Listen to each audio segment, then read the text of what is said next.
Yo, this army moving right behind me, no doubt. Shaking the ground like a storm, what's that about? Fear lurking in your chest, heavy in your soul. While your faith wavering in this crowded road. A flood coming, hear that thun-roused vibe. A fierce wind's here, feeling that tribe. I'm a part of this movement, watch me claim the stage. Switching up the narrative, turning the page. I'm Adam, yeah I said it, your daddy in this game. I'm Adam, you'll know the name, don't you dare put shame. I'm Adam, can't you see I'm your nightmare, boo? I'm Adam, call me what you like, I'm the truth. Yo, Danger, why you running wild, huh? Ain't got the guts. Why you scared to speak the truth? Cause your shit's nuts. Heard your prophet stories, blood boils in my veins. Why's your faith in fiction? Acting all deranged. Stop making pretzels, just give me the real deal. Got questions in my heart, better let me feel. Why a 6-year-old got your prophet's heart? Got a daughter in your house, but what's the real part? Why Muhammad was lusty for his son's bride, dropped adoption just to chase them freaky vibes. Why he thirsting for those honeys, then running to his wife, calling them demons when he's the one acting trife. Power 30 men could only rock a bed. When Umar hollering, thought of feeling hot, getting fed. Now be chomp on that steak, pump that beat instead. Divine blessings raining, dreading the kafir's head. What kind of God you serving? Lies flushed, your story's so wild, even Hitler be blushed. Got more tales like this, pull up if you dare. Yo, slide in my stream, quit making dollars, I swear. Your prophet told you drink, don't play me like a fool. Cause I'm catching my stride, ain't nobody's tool. Your prophet wild with the words, talking so crass, saying go ahead, bite his pop's dick, you trash. I'm Adam, yeah I said it, your daddy in this game. I'm Adam, know you know the name, don't you dare put shame. I'm Adam, can't you see I'm your nightmare, boo? I'm Adam, call me what you like, I'm the truth. Muhammad's the last prophet, Allah's the true God. Trust me bro, through Allah's words, no facade. In Quran, the cycle spins, that's the scoop. No other proof, just belief in the loop. What's up with your hate Quran teaching disgrace? Deny your own teachings, now we scum in this place. Yo, we like donkeys, we dogs, riding through the race. Call us cattle, but we stay fly, holding our space. What's the deal with your God? Teach you how to lie. Minuscule mistakes, bringing floods from the sky. Creeping behind your back, got your weapons tight. If you are the kafir, we taking that flight. Hey.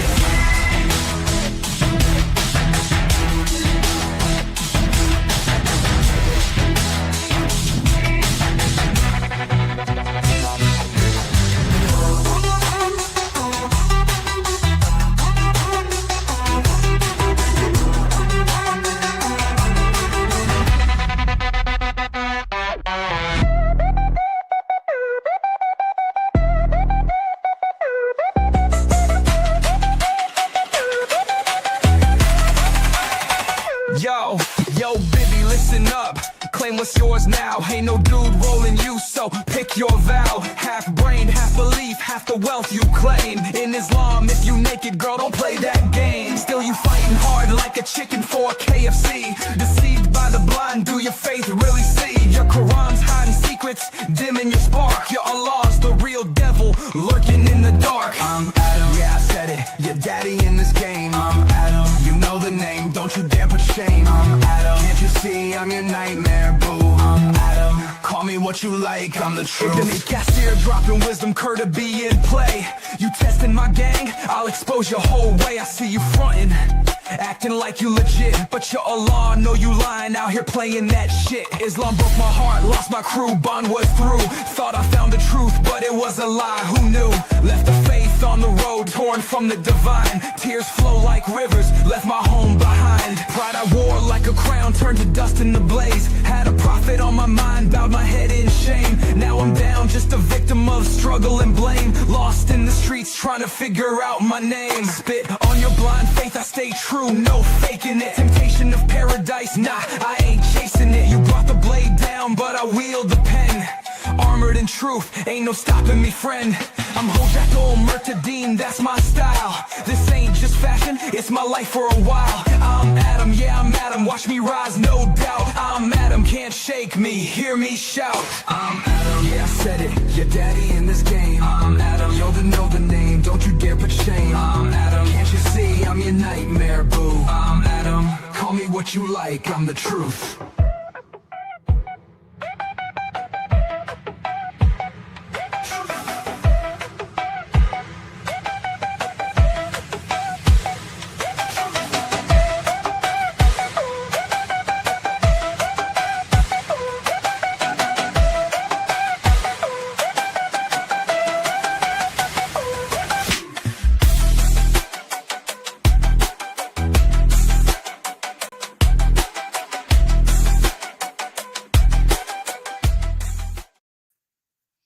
Hello and welcome everyone. This is your favorite Murtad live once again with our friend Finding My God on his channel and on my channel. I hope you enjoyed this lovely, beautiful song and the lyrics. By the way, enjoy that in your car. The surround system, it works so good. You will find the link on my channel about with the song. And hello and welcome, my friend. How are you doing? I'm doing well, man. That was quite the intro. Welcome everybody.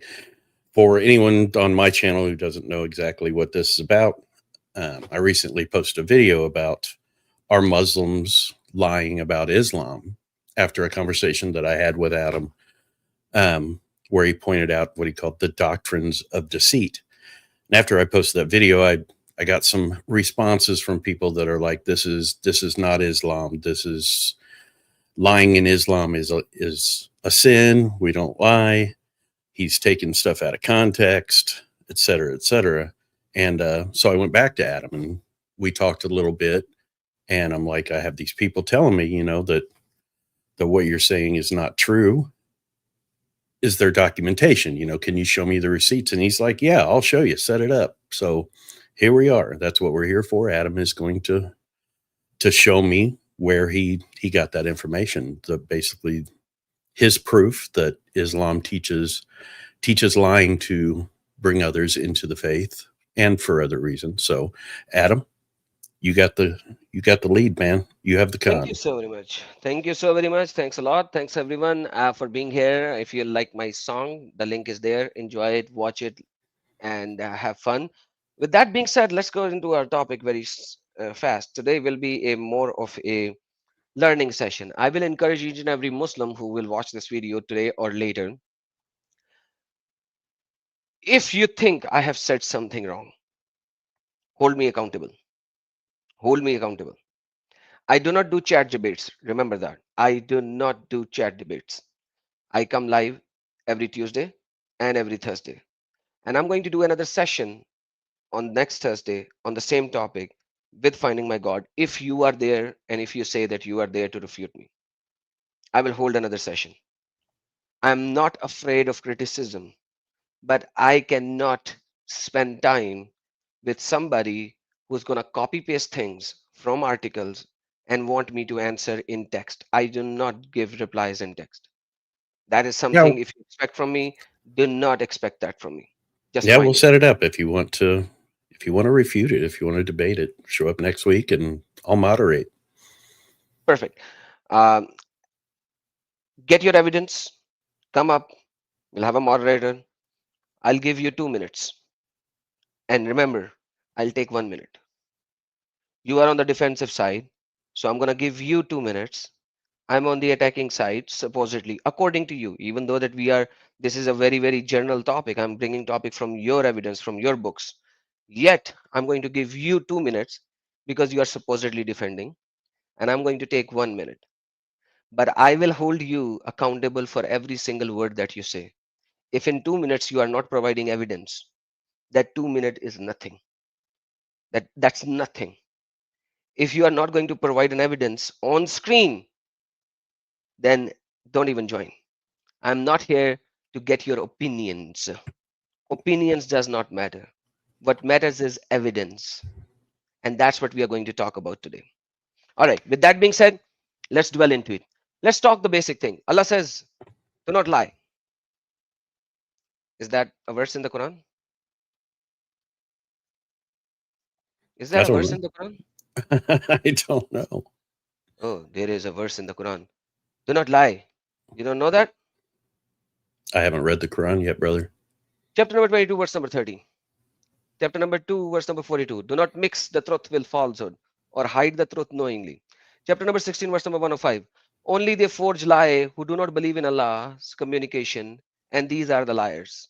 Chapter number 16, verse number 116. Do not utter lie, saying this is lawful and this is unlawful, in order to forge a lie against Allah. Surely those are who forge the lie against Allah shall not prosper. Quran chapter 9, verse number 119. O you have believed, O you who have believed, fear God and be with those who are true in the words and the deeds. Quran chapter number 26, verse number 221. Shall I inform you of those evil deeds or devils descend upon them? They descend upon every sinful liar who gives utter lies.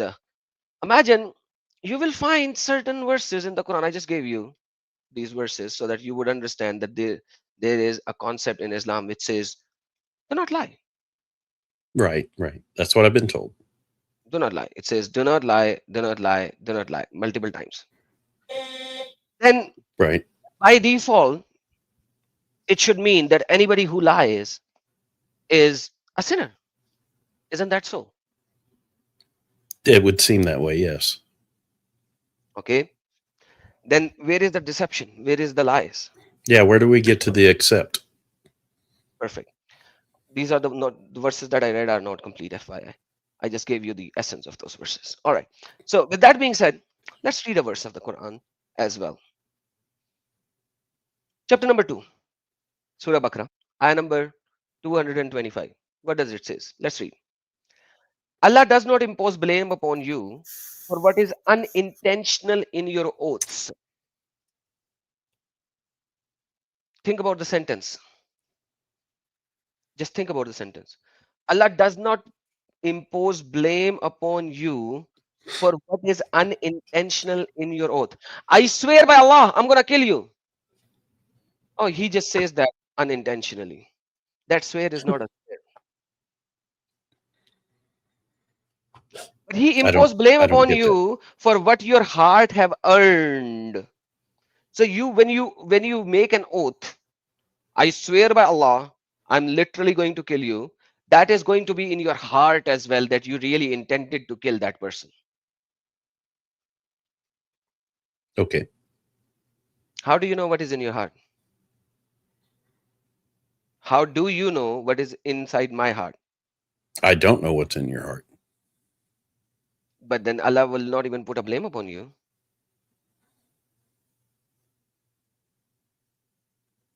I'm not catching what you're throwing. Then that's what I'm saying. I'm exactly saying what I'm saying, even though it doesn't make sense. Okay. That's what All the right. Quran is saying. That's why I wasn't understanding what you were saying. That's exactly what the Quran is saying. So Allah is going to put blame upon you when you swear an oath with your wholeheartedness. But how will the other person know that you swear this wholeheartedness? For example, I took a $1,000 from you as a loan. Hmm. I'm gonna give it back to you, man. Tomorrow, swear by Allah, I'm gonna give it back to you. How will you know that it is an heart imposed? It's heartly coming out of it. Like it really mean to give it to you. How Is will you that know? what it means by hearts have earned?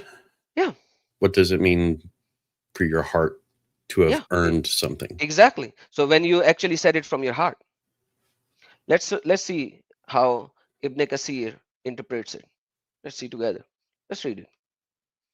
This ayah means Allah does not punish or hold accountable for lagwa, unintentional vows that you make.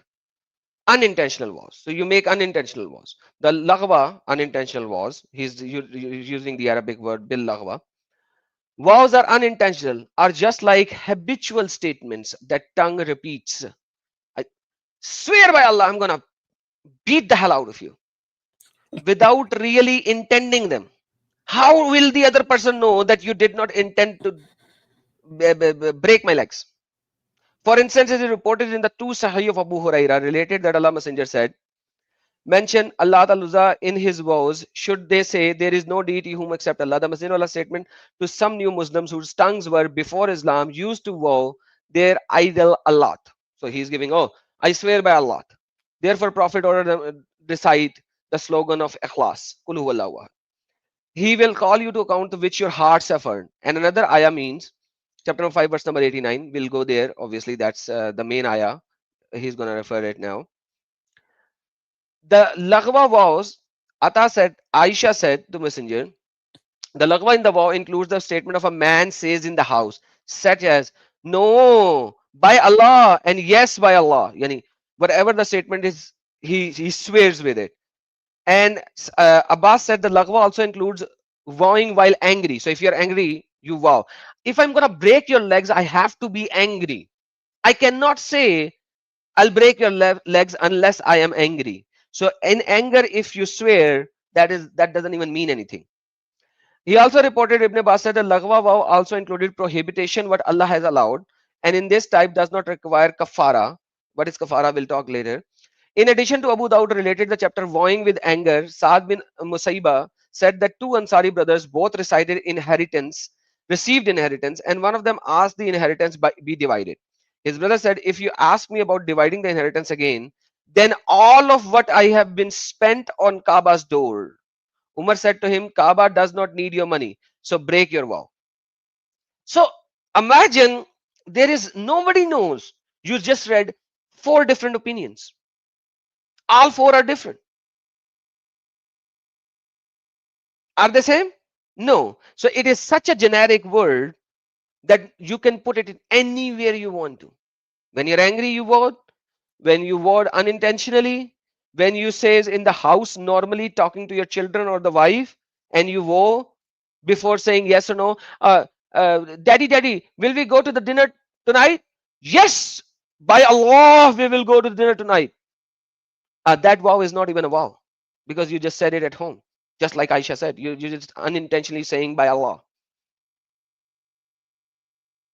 That doesn't make any sense to me, but go on. Let me know when. Well, I guess it's not supposed to make sense because right. Thank you so very much. Okay. For crying out loud. Quran chapter number 5 verse number 89. That is where you will see what if you really vow, when your heart is actually saying that you actually vow. Allah will not impose blame upon you what is meaningless in your oath. So there are some meaningless things when you take an oath. There's some meaningless things, meaningless. Allah, for Allah is okay. In English you would say just Tom, Dick and Harry, right? I don't know. What do you say in English? Meaningless oaths, statement of your mouth. Is there an English phrase for that? For meaningless, like while you're taking an oath, there's a meaningless oath. In my language, I can't think of a word for it other than a lie. Perfect. All right. And he will impose blame upon you for what you intended of the oath. Okay. Now you are to be blamed. If you really taken an oath from your heart and from your mind, then Allah is going to blame you. So what is the blame and how to get out of the blame? Because in Islam, there is always an except, like I told you. So you really taken an oath from your heart and you said, finding my God, I said, Mr. Finding my God, I took $50,000 from you. I'm going to return it to you tomorrow. I swear by Allah, from all my heart, from all my mind, from all my soul. And this is the Quran. I take a shahada on the Quran. Tomorrow 5 p.m. you will have $50,000. Now I have taken an oath. How to get out of it? Check this out. So the expiration is feeding 10 needy people from the average of what you feed your family. So you feed your family falafels and rice. That will set you back by what? $10 approximately, give or take. So 10 needy people, $10 each, $100, feed the people. You have fulfilled your oath. Now I do not have to pay you $50,000 as a swear that I did. I still owe you in the real world, but for Allah, that oath is fulfilled now. You have paid the expiration of this oath, so there is no sin upon you now. But I still owe you. Need to be the full amount? No, just feeding 10 needy people of average what you feed your own family, or clothe them, or give 10 needy people a piece of cloth, means a shirt or a trouser. You can buy it from second-hand store. Doesn't matter. Average of what you spend, or freeing of a slave. So back in those days, a slave used to cost around 10 meals. All right. So you can either free a slave, or you can give clothes to 10 people, or you can feed 10 people. Now imagine if you are poor, what will you do? You are so poor, you can't feed 10 people. Then fast for 3 days. Your oath is fulfilled. So Allah has the way for the poor people as well. If a poor person makes an oath and he does not fulfill it, what should it do? It should actually fast for 3 days. That is the expiration of the oath when you have sworn. When you said, I swear by Allah that I will do this. Okay, So, so what is like the someone value of the oath? said in chat, said it doesn't fulfill the oath to be forgiven for breaking the oath, but the debt is still a debt. So basically, it's saying you still owe, but Yes, God isn't going to punish you for breaking your oath because of absolutely. this addendum. Is all of this so obfuscated? I mean, It is is it in the all Quran. so? I'm not even going to the hadith right now. I'm not even going to the tafsir. I'm just showing you what the Quran is saying. This is Quran chapter number 5, verse number 89. Right? Yeah, I got you. So right now we in the basic. We are at the basic level. I'm carving the road towards going into lies. Gotcha. So now Please continue. imagine when your oath does not mean anything. I still owe you in $50,000. Legally, But right? then what is the value of a swear, like a swear, an oath? So if you're talking to a Muslim in your business dealing, in your professional dealing, in your normal life, what is the value of an oath when he takes in front of you then? After reading this verse, is there any No, value of that oath? none. It doesn't seem like, because there's all a lot of loopholes, a lot of ways to back out of it. So then how will you trust a Muslim? So he can lie even after taking an oath. Let me give you a verse, hadith. This is Muhammad saying, Ibn Majah. This is Sahih, FYI, before somebody says a da'if one. The Messenger of Allah said, whoever swears an oath and then sees that something else is better than it, let him do what is better and offer an expiration of what he has sworn about. He made it so general. You swear about something that you are going to do this, but then you see something better, do something better, and provide the expiration of the oath, full stop. Nothing matters here. What's your value? What's the value of your words? As a Muslim, what is the value of your words now? Well, by this, kind of nothing. Kind of nothing. Let me give you Bukhari. Some people says Ibn Majah, I'll only accept Bukhari. All right, let's read Bukhari. The chapter is, Allah will not punish you for what is unintentional in your oath, and he will punish you for your deliberate oaths. So if you have taken a deliberate oath, there should be a punishment, right?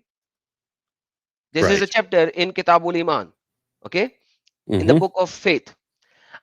Abu Musa said, I went to Prophet along with a group of Al-Ushariyins in order to request him to provide us with mounts, means something to ride, a horse or a camel or a donkey or something.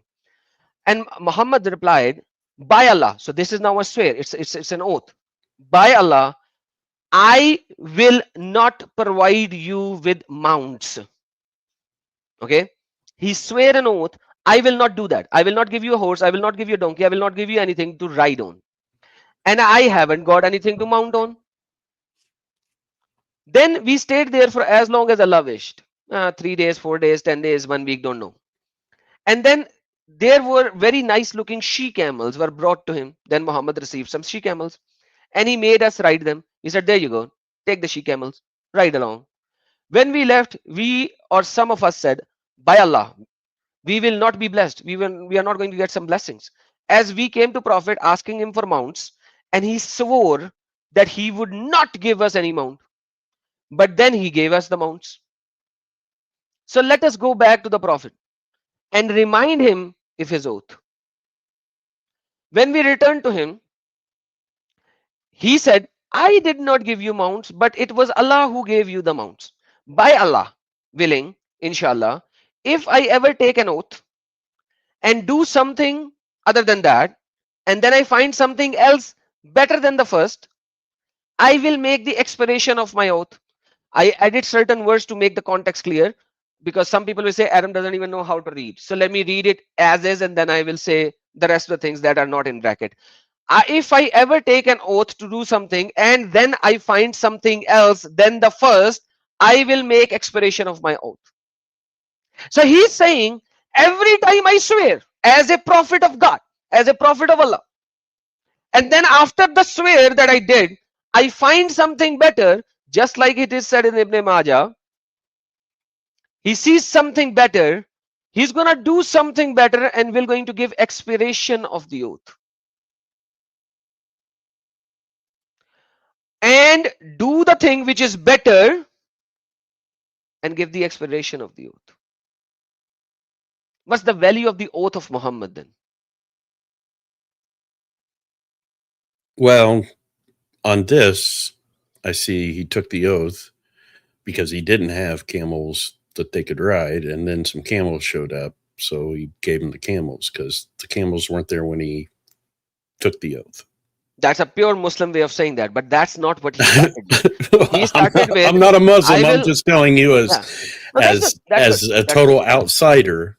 No, I that's good. understand why it ended up the way that it ended up. I will not provide you with mounts. That's the oath. Sure, So sure. he could have So, said, yeah, strictly speaking, he should have said, "I'd love to give you these I don't have it. camels, but I don't have it." swore that I wouldn't give you mounts." So basically, if his swear was, I cannot give you the mounts because I don't have it. In his oath should be, I swear by Allah, I don't have the mounts right now. But he did not say just that. That's an and statement. He said, I will not provide you with mounts. That is the oath that he broke when he actually provided the mounts. Right? Right. Let's see this. فَقَالَ وَاللَّهِ لَا أَعْلَمُ وَمَا إِنْدِي مَا أَعْلَمَ عَلَيَّ. There you go. So they're like two things here. You need to understand that.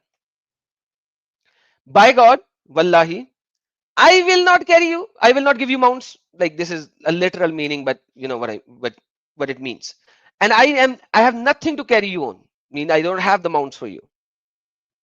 Now, the first part is something that he broke.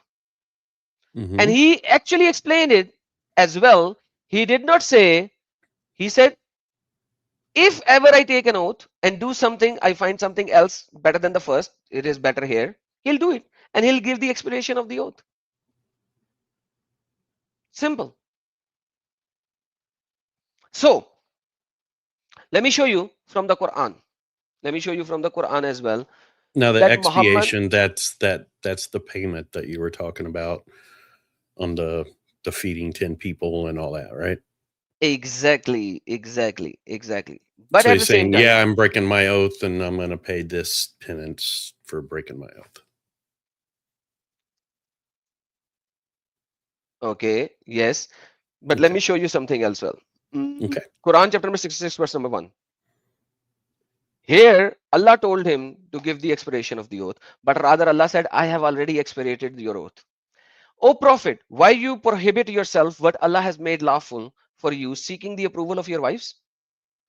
So Muhammad somehow did something, quotes and quotes. I'm not going to explain why this words came down because there's another topic that will open. Muhammad did something and the wife said, you cannot do this. Okay. Muhammad said, okay, this is now haram on me. This is now haram on me. This is now prohibited on me. This is now haram on me.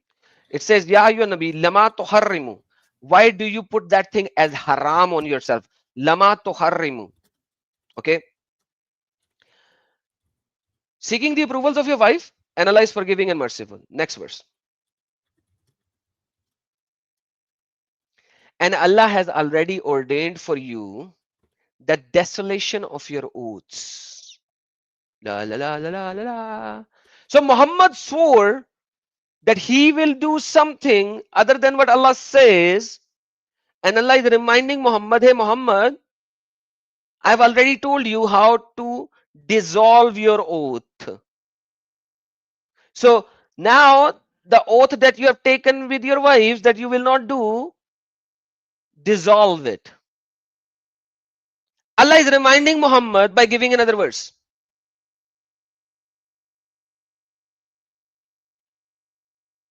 I see. Am I wrong? Bring your argument. So I'm not arguing with you. Oh my. So you agree that in Islam, even oath doesn't matter anything? It seems like there's a lot of ways out of it. It does seem like that. I mean, they attach a penalty or a penance for it, but there's a way to basically break your word and be forgiven for doing so. Alhamdulillah. That's what I'm gathering. You're gathering the right thing, brother. You're gathering the right thing. Now, with that being said, there are certain things that where you can just lie simply, where you don't even need to take an oath. And even if you take that oath, that lie doesn't even lie, means lie. Sahih al-Muslim. The chapter is the book of virtues, enjoying good manners, and joining the ties of kingship. So imagine the book. These are the virtues and good manners. Remember that. This is the chapter name. Virtues and good manners. All right. Okay. Hamid bin Abdul Rahman bin Auf reported that his mother, Kalsum, daughter of Aqba, Abu Mu'ad, and she was one among the first immigrants who pledged allegiance to Allah's apostle, as saying that she heard the messenger of Allah saying, a liar is not a liar. That's not what it says. Okay, sorry. I tried to explain it. It says, Right. a liar is not the one who tries to bring reconciliation among the people and speak good in order to avoid dispute. Okay, why am I reading brackets? Or he conveys good. So if you lie a good thing, it's not a lie. Ibn Shihab said he did not hear that exemption was granted in anything but the people speak as a lie. But in 3 cases, what are the 3 cases? In battle, for bringing reconciliation among the persons and the nation, narration of the words of the husband to his wife and the narration of the words of a wife to her husband. So a lie is not a lie when you are saying something good in the lie,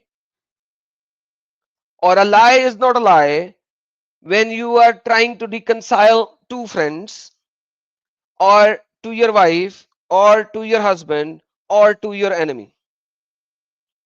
Who is remaining to lie with then?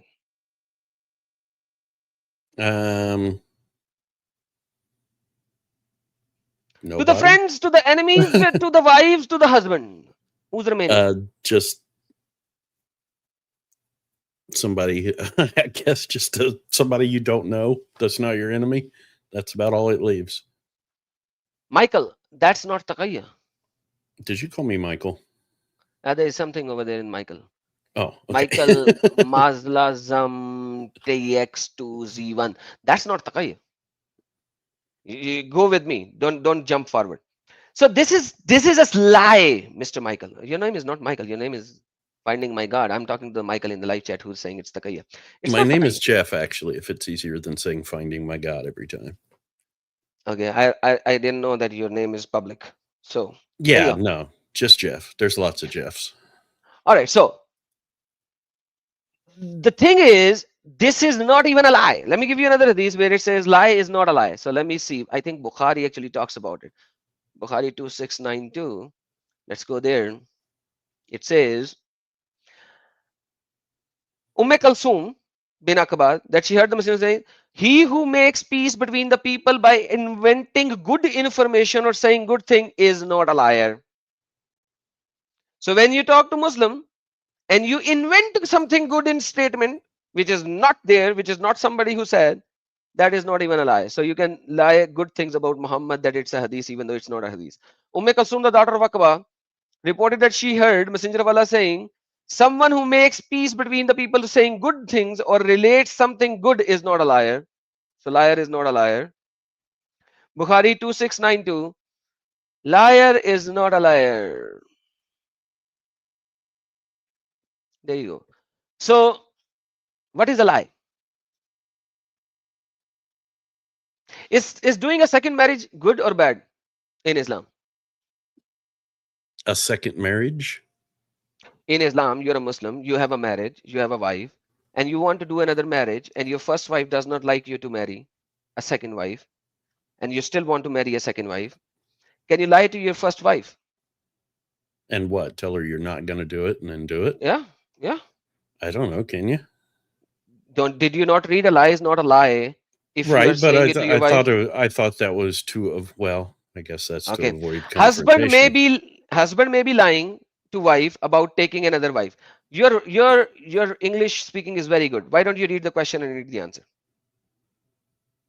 Is it haram or halal for a husband to lie to his wife about taking another wife to prevent her from becoming upset or leaving the marriage as a result of his new marriage? That's the question, right? That's the question. Yes. Now read the answer. Praise be to Allah, the Lord of worlds, and blessings and peace be upon our Prophet Muhammad and upon all his family and companions. No doubt that speaking is a means to achieve some goals. So any good and praiseworthy goal that could be achieved through truth should not be achieved otherwise. But if there is no other way to achieve this goal but through lying, then lying becomes lawful. This is the opinion of Imam al-Nawawi. Lying Nawawi. is lawful between spouses if it's done for the benefit that's accepted by the Sharia. Stop. Where the stop is, that's hold on. You just read something very important. Speaking is the mean to achieve objectives. And if a praiseworthy objective you need to achieve, and it cannot be achieved by the truth, then lying is what?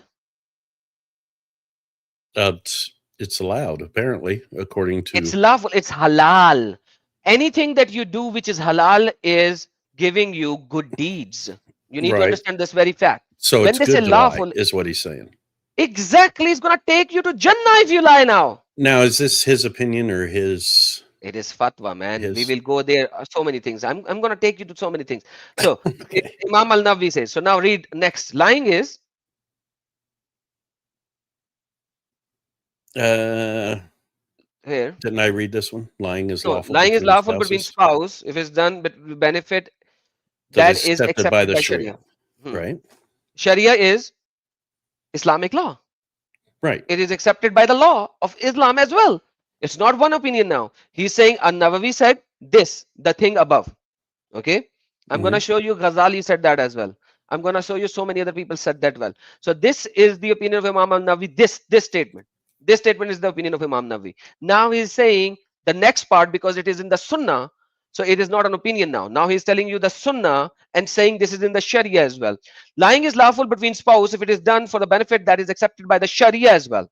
It is now, he's going to Sunnah. It is now reported to by Muslim, Imam Muslim, from, I don't know what it is, Binte Aqba, that Prophet said, the liar is not the one who reconciles between the people by saying good or reporting good. She added, I had not heard the procedure permitting saying lies in anything except in 3 situations: people reconciliation, war, and talking of a husband to his wife and the wife to her husband. And now the moral of the story is, please read. So you're lying to your wife by denying having a second wife is lawful, and there is no harm in it as long as your goal is to preserve your companionship with her, as this goal is to conform to Sharia. Thank you so much. And it also So says wives can lie to their husbands. Absolutely.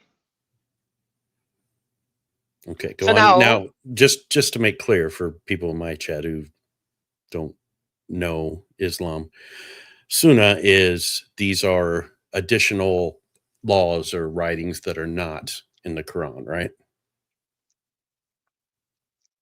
Yeah, because there's nothing in the Quran, basically, if you see that inevitably. Right, just to make it clear, when you say Sunnah, you're not talking about... This is the words of Muhammad. Right, okay. Okay. Then comes, do you need permission from your first wife to marry a second wife? In the West, this is what is being stated. Let's go to another article by Islam Q&A. This is Sheikh Muhammad Saleh Al-Munajjid, the most common fiqh of Islam in Indo-Pak. So all the Indo-Pak people who comes to US or Canada or UK conforms to that, 99% of them. All right. The wife's approval is not a condition for plural marriages.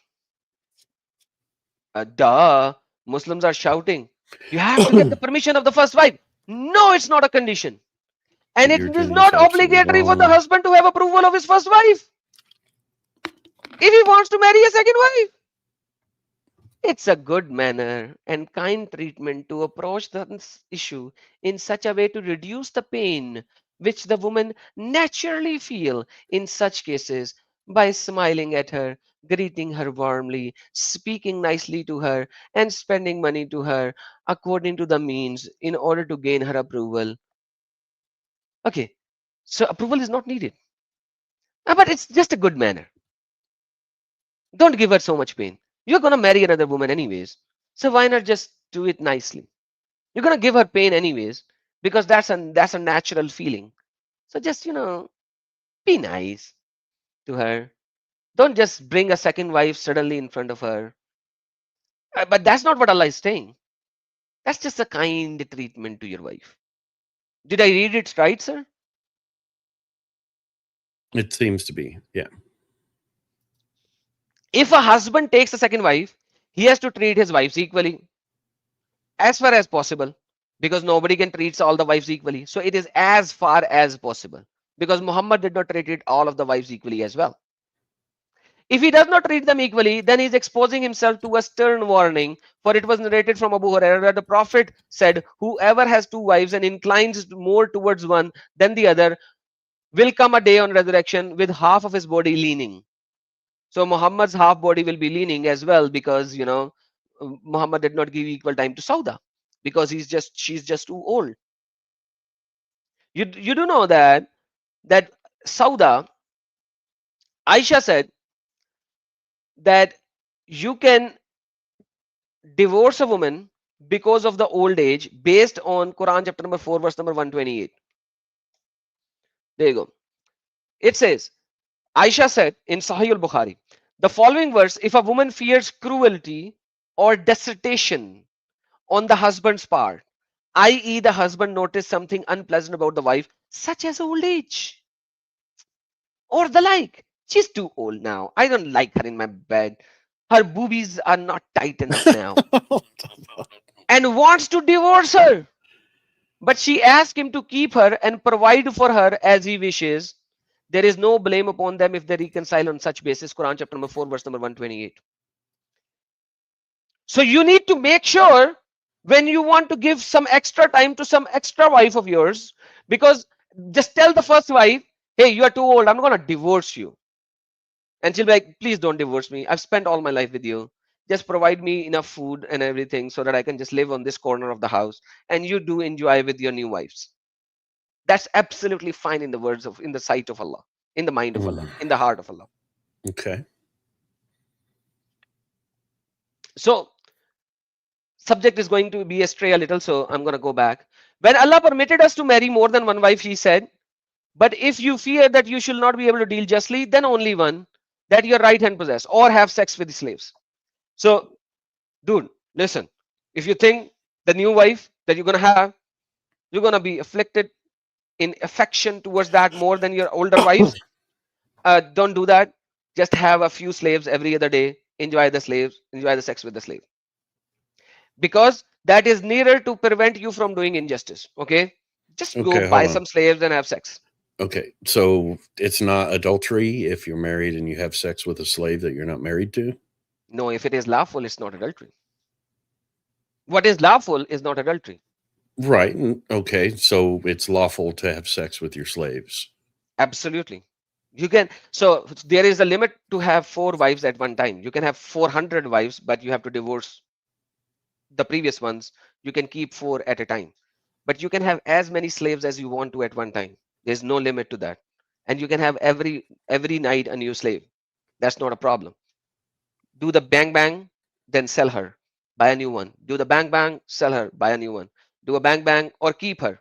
It depends on you. If you have so many money, so keep one slave, then another slave, then a third slave, then a fourth slave, then a fifth slave. Does not matter how many slaves you will have.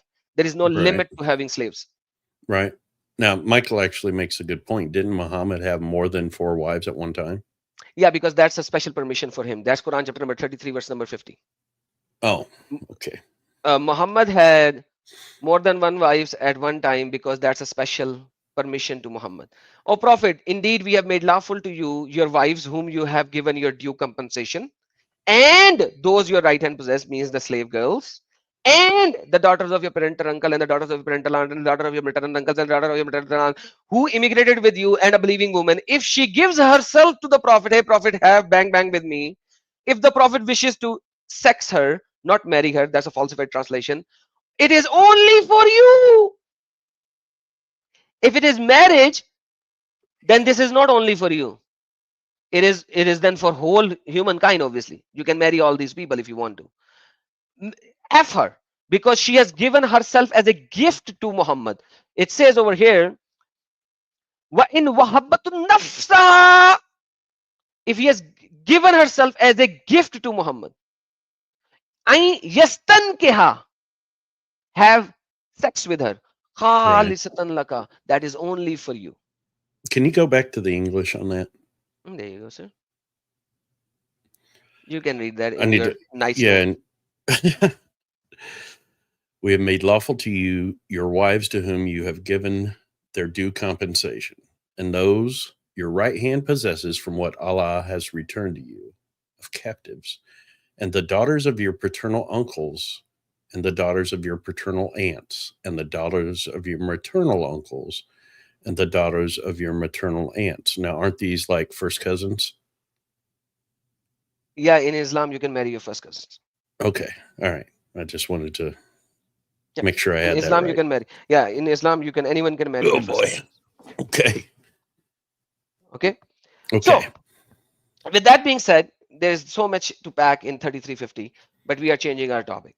I just wanted to show you, when you are lying to your wife, how deeply embedded in it Islamic scripture. I'm going to give you another one so that you will know that this is, I don't bring something out of the blue. Okay. It's not my way of talking. When I bring something, I bring it to its fulfillment. Okay. Mm-hmm. Now, with that being said, how, what do you think right now on about this? What do you think? What is happening here? Can you lie to your wife?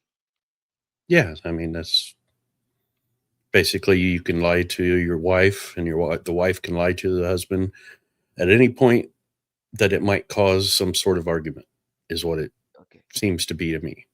Another one. He married her. Oops, man, they're donations. So many of donations. He married her without the knowledge of his first wife. Then his secret was found out, and he is still not giving her rights with regards to his staying overnight with her. Okay, there's a problem happening. Right. Now, answer. Firstly, when a husband conceals his second marriage, in most cases, that leads to some kind of injustice to the new wife. New wife, not Yeah. the old one. Okay, not the old one, new wife. Mm-hmm. As he will be confused and uncertain and will be afraid that he may do something that would lead to the first wife finding out that he has taken a second wife. This Mm-hmm. may lead him into a series of mistakes. As you agreed to as you agreed to that at first, that you have to put up with what happened to you in some way, and you have to try to set things straight on the other ways. If your husband had an excuse, in your view, before his marriage to you was divorced, then he has no excuse now. What he has to do is to teach you and his first wife fairly with regards to spending the night. However, many nights he spends there, he has to spend same number of nights with you. And you have the right to demand the right which Allah has obliged to give and Allah has given to you. If he persists in refusing, then you have the choice. Either you can accept your life with him and put up with it until Allah grants you relief, which is what we recommend, or you can choose to leave him. As the matter of has been discovered, we advise you to appoint as an intermediary someone who has the knowledge and is of good character, who can intervene between you to resolve your problem with him and make him do that which Allah has obliged him to do, of treating you and his first wife fairly and registering your daughter officially.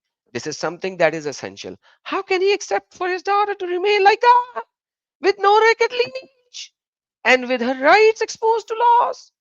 Now the matter is up to you. Advise him, remind him of Allah, and if he does not respond, then appoint as an intermediary. wise people from among your family or from among your family and his to advise him and make him adhere to what Allah has enjoined upon him of treating his wives fairly and registering his daughter in official records. Nowhere they said that this is wrong. Nowhere they said it is bad. Nowhere this. So this is the second wife. He married the second wife without telling her about the first wife. So he did not lie right now. He did what? He expelled some of the truth in telling her. If this was your country, that you said that you are in America, Hmm. if it was your country, isn't this become a very unlawful thing?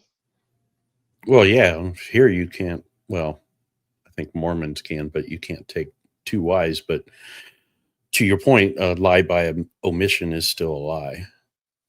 It is described here that you can lie by omission. It does not use the word tauria. It does not use the word misyar, but they are actually explaining it to her that that is perfectly fine. Right. You can ask your right to spend the same number of nights with you, but you cannot say this marriage is bad, this marriage is wrong. You understand what is happening here? They are responding to English speakers here. What's happening? Oh, I was reading it on a different page. My God, I did not even. You could have told me that. I was just letting you go. You I could have didn't want told me to. that. I didn't You want could to have told me interrupt your flow, that. brother. No. When I'm reading something, it's not on the screen. You have to tell me because sometimes I'm. This is the one that I was reading. Okay. Hey, Adam, you were reading something that wasn't on the screen. Yeah, you should tell me that. Yes. Okay. So they're telling her exactly this, right? Yeah, I get it. Yep, I get it. So you say in Islam there is only taqiyya. Dude, this is the explanations from the scholars and the muftiyans of Islam explaining how bad this situation is when Muhammad allowed lying to your wives and to your husbands. It explains it. Yep. So I get you can take an oath and you can do whatever you want to do with the oath. Feed 10 people or fast for 3 days, whatever, or flee a slave. Your oath is done. To your wife, you can just simply lie brutally, even to the level of doing another marriage. Or you are the second wife and he never told you about the first wife. Now he didn't even lie. He omitted some truth before marrying with you.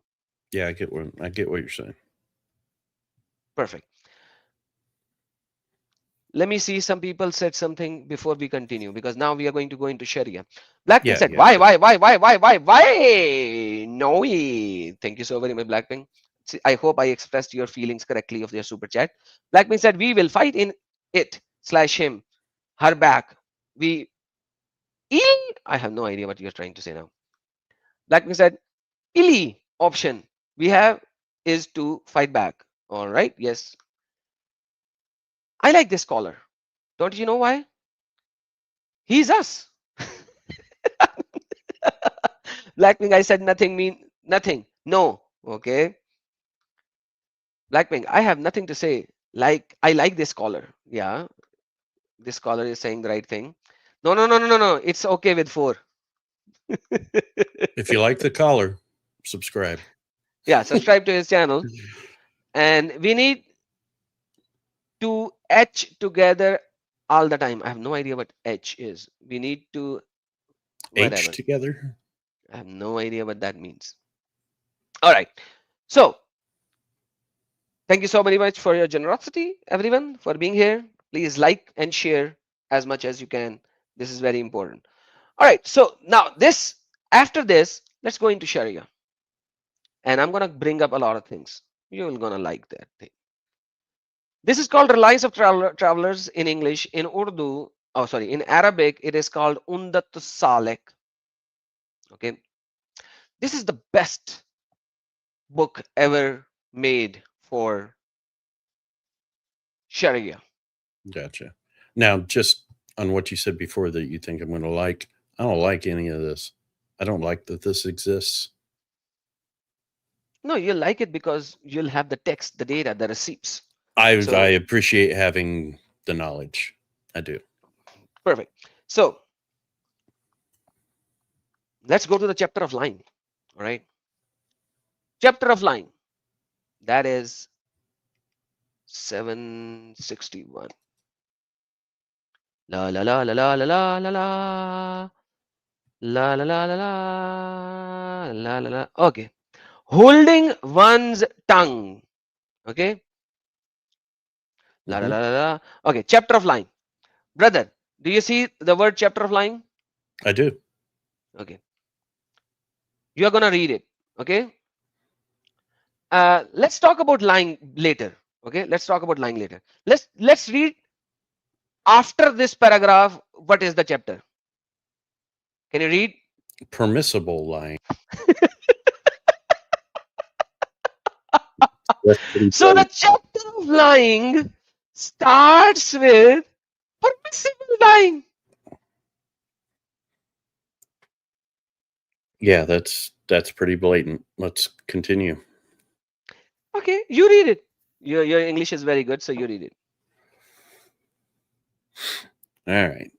The prophet, Allah bless him, and give him peace, said, "He who settles disagreements between people to bring about good or says something commendable is not a liar." So liar is not a liar. Yeah, we kind of covered this earlier, right? So Sharia is being taken from Hadith. Apparently. Perfect. All right. Let's see how they explains it. Let's read underneath it. This must related by both Bukhari and Muslim, with Muslim's version recording that Kulthum Kulsum. added, "I did not hear him permit untruth in anything people say, except for the three things: war, settling disagreements, and a man talking with his wife or she with him. This is an explicit statement that lying is sometimes permissible for a given interest. Scholars have established criteria defining what types of it are lawful. The best Wait, analysis, go ahead. please pause it. Please pause it. Thank you so very much. So before we go into the green part, once the green part is finished, you have to pause again. So now imagine, what is he saying? He's saying there are three conditions where you can lie. Now, what lies are sharan, yani कि by law, is permissible and what are not permissible. Because this criteria is established by what? Different type of lawful lying. What are those different types? We're going to read a few of them and then we will go to Al-Haya Ilmul Ulum because he's going to give the reference of Imam Ghazali. So let's read the green part now. Okay. The best analysis of it I've seen is by Imam Ghazali, who says, "Speaking is a means to achieve objectives. If a praiseworthy aim is attainable through both telling the truth and lying, it is unlawful to accomplish through lying because there is no need for it. When it is possible to achieve such an aim by lying, but not by telling the truth, it is permissible to lie if attaining the goal is permissible." Okay. So my friend, do you think anybody lie because he just like to lie, or they lie because they need to achieve some goal? No, yeah, I get it. Basically, this is saying don't lie if you can get what you want by telling the truth. But if you can't get what you want by telling the truth, it's okay to lie to get what you want. Is that basically what this is saying? Thank you so very much. That's crazy. No. Crazy part is going to come in the yellow part. Now read the yellow part.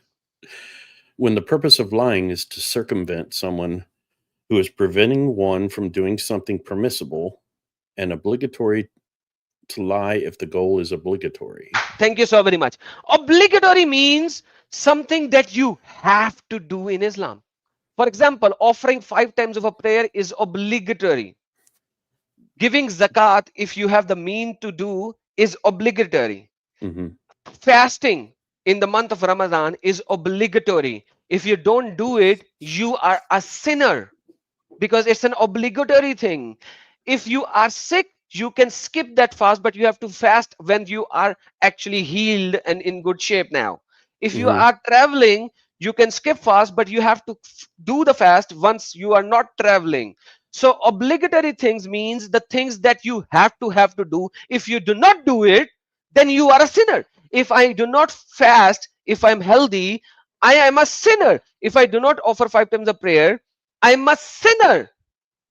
So now what not Imam Ghazali, now Imam Shafi of the Shafi madhab of the Sunni Islam is saying it is obligatory to lie. Means if you do not lie to achieve an obligatory goal, you are actually sinning by not lying. So right now, saying the truth at this point in time is actually making you a sinner. In this theology, right now at this point, telling the truth is a sin. And I'm not saying that. This is the receipt what I said before. This is the receipt for it. It's obligatory to lie if the goal is obligatory. Means telling the truth is a sin now. And speaking the lie will going to give you reward. This is Islam, brother. This is Sharia, brother. Tell me if I said something wrong. Not that I've seen. No, it doesn't look like it. Okay. Now read his example. All right, hold on. I'm having an issue here. The red. No. Oh, okay. Read the rest. When, You're for gonna read. example, one is concealing a Muslim from an oppressor who asks where he is, it is obligatory to lie about his being hidden. Or when a person deposits an article with one for safekeeping and an oppressor wanting to appropriate it inquires about it, it is obligatory to lie about having concealed it. For if one informs him about the article and he then seizes it, one is financially liable to the owner to cover the article's cost. Whether the purpose is war, settling a disagreement, or gaining the sympathy of a victim legally entitled to retaliate against one so that he will forbear to do so. It is not. Okay, go ahead. So now he gives an example where Muslims are in persecution and somehow some oppressive type of a person is actually doing something really, really bad. That's the only example that he gives. But is this the only thing? This is the war situation. This is the war situation, because when you are in Darul Harb, means the area of war, why is he giving that example? Why not the example of a man, of a Muslim and a Muslim? Why not that? Why not he give the example of that? So when we see these kind of things, there are inherent lies to conceal the total lie. Because he knows that he is doing the translation for the people, and now the people of the West is going to read it. So he only gives the example which is about the war, about the Darul Harb. Because it needs to look something good. But then comes the next part. Read the next part. It is not unlawful to lie when any of these aims can only be attained through lying. But it is religiously more precautionary in all such cases to employ words that give a misleading impression. Thank you so very much. So if you give a misleading impression, means you do not tell the truth in fully, that's also good.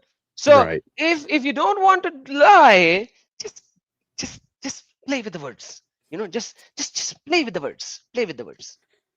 And how do you play with the words? He tells that. Meaning, to intend by one's words something that is literally true in respect to which one is not lying, while the outward purport of the words deceives the hearer. Though even if one does not have such an intention and merely lies without intending anything else, it is not unlawful in the above circumstances. Alhamdulillah. And what is the example? Example is Nes. This is true of every expression connected with a legitimate desired end, whether one's own or another's. An example of a legitimating end of one's own is when an oppressor intending to appropriate one's property inquires about it, in which case one may deny it. Or if a ruler asks one about a wicked act one has committed that is solely between oneself and Allah, it does not concern the rights of another, in other words, in which case one is entitled to disclaim it. So basically, okay. such as by saying, I did not commit fornication or I did not drink. There are many well-known hadiths in which those who admitted they deserved punishment were given prompting. Okay, just stop over here for now, and then we Okay. will read the example. So you have done some unlawful thing. Now we are talking about law. hmm In Islamic law, now this is Darul Islam. In Islamic law, you cannot drink. If you drink, you will be flogged 80 lashes Right. So or if you 100 get drunk lashes. by yourself and somebody asks you, did you drink? It's okay to say, nope, I didn't do it. Absolutely. There you go, brother. Right on spot. Or what about sex? You do illegal sex. Don't admit it. Lie about it. Because if you do that, then you will be, have 100 lashes. So I think sex is 100 lashes. Drinking is how many lashes? How many lashes will you receive for drinking in Islamic Sharia? I forgot. Is it like 80 or what? Because it's less than fornication. 80. Okay. So it's 80 lashes. Okay. And some says 40 as well. So whatever the number, 40 or 80. I know it's less than 100 because 100 is for fornication. So just lie about it. Perfect. So if where you are in America, drinking alcohol is not bad, but stealing is bad, right? Yes. So if you steal something, don't admit that you steal, because if you admit that you steal, then you'll have to go to jail. Right. That's the teaching. It's the similar kind of a thing, because if you drink and it's unlawful, compared to a stealing which is unlawful, just don't admit it. Now, the Prophet said what? To retract Their their confessions. confession. Right. An example of? A legitimating desired end of another is when one is asked about another secret and one disacknowledges it. Ooh, just disacknowledge it.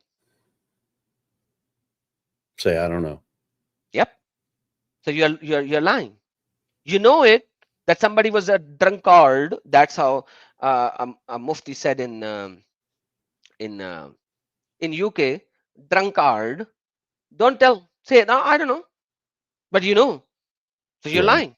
Right. So isn't that there is a case that you said you see something, you say something, right? Something like that. Yeah. So you see something happening which is not according to law, you have to say something, right? That's not a law here, but it's suggested. Oh, okay. Sorry, my bad. I'm just see some things on the pictures and say that. Yeah, that's not a law here. Okay. An example of legitimating desires and of another is when one is asked about another secret and he disacknowledges it, and so on. One should compare the bad consequences entailed by lying to those entailed by telling the truth. And if the consequences of telling the truth are more damaging, one is too entitled to lie. Now he's generalizing it. So we started with Darul Harb, means the land of the fighting, mean the non-Muslim land, and now we are coming into these parts Right. Now slowly and gradually. this is a book. This book is Law. basically an explanation from who? I forgot. Explanation I mean, by, this isn't like Sunnas. This isn't in the Quran. This is a book written by this is who the was the guy Sharia. that This wrote is it? the Sharia. This is the Sharia. This is the Islamic law. Law has to be black and white. So he's giving you black and white information. This is Undatu Salik, Reliance of Traveler, by Imam. Bro, I forgot. How do I forget? I just told you so many times. Imam Ahmad, Imam Malik, Imam.